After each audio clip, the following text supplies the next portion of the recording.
Usong-uso na nga ang mga aesthetic na gamit pang bahay. At pati thermos nga may aesthetic na rin. Actually, medyo huli na nga ako dito. Pero kaya pa naman humabol. Since unti-unti na nga tayo nag-ayos ng bahay. At saka, na-realize ko kailangan din talaga namin to. Dahil ang lakas namin magpainit ng tubig. Sayang din sa kuryente. Ayan na nga yung nabili ko sa Shopee na aesthetic na thermos. Sakto lang yung size niya.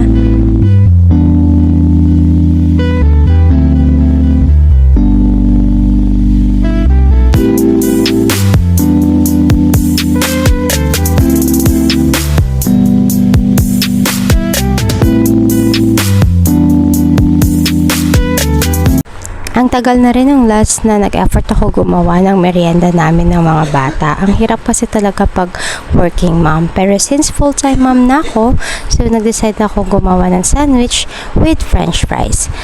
For my sandwich, gagamit ako ng wheat bread ng Gardenia. And for the kids, yung white bread lang.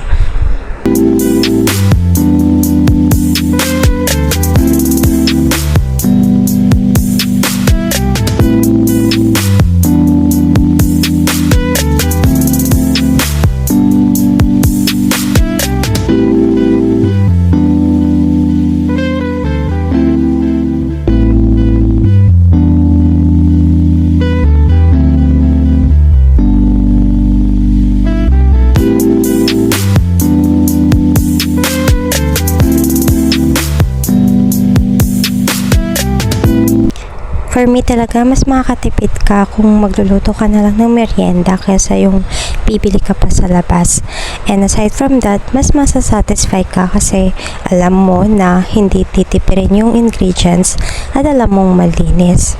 Since marami kaming jam ngayon, naisip ko gumawa ng turon with ube jam, with peanut butter, with chocolate, and sayang nga hindi na ihabol yung with strawberry jam. And since magra-wrap na nga ako ng saging saba, nag-isip pa ako na kung ano-ano pa ba yung pwede kong i-wrap.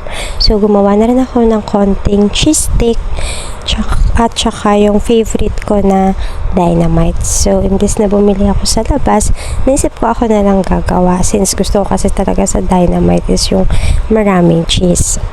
Puro fried nga itong mga to, pero hindi naman namin aaraw-arawin. Lulutuin lang namin kapag nag-crave kami.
Binilhan ko pala yung bunso ko ng tubigan for school and nakuha ko lang yan ng napakamura sa Shopee.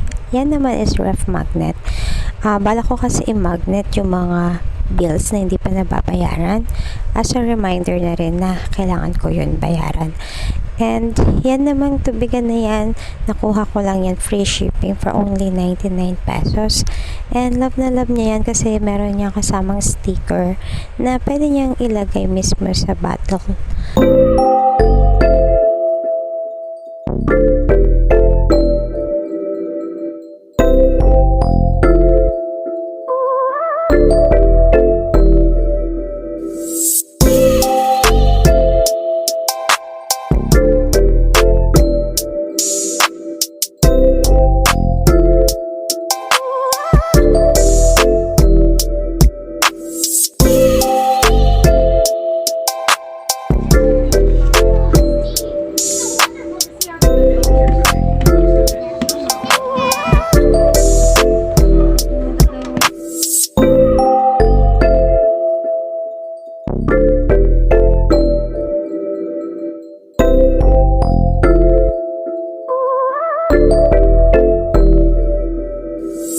Mula nung nagka-acid reflux ako, mas nagustuhan ko yung pagkain ng oats.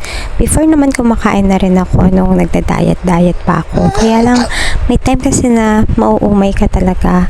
And since mahilig din ako sa nuts, naisip ko na lagyan ko ng nuts yung oats para may something na nginuuya ka.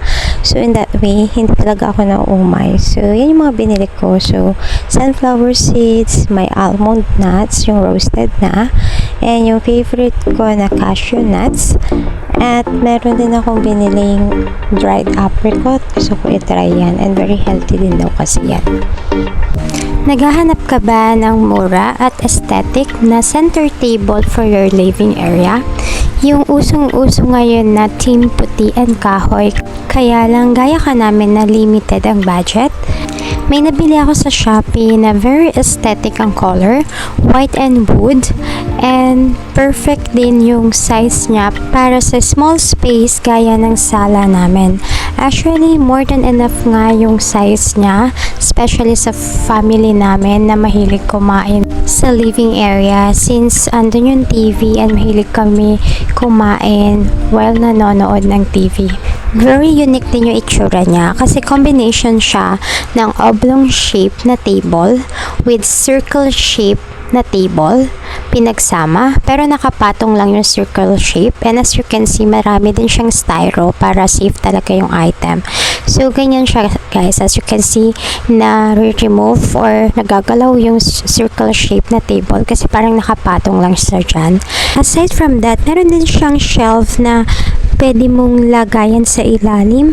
The only problem is wala siyang kasamang screw para ma-attach mo yung shelf. So, I think kailangan namin bumili sa hardware. Abangan nyo guys yung final look ng table na to and yung link nasa comment section.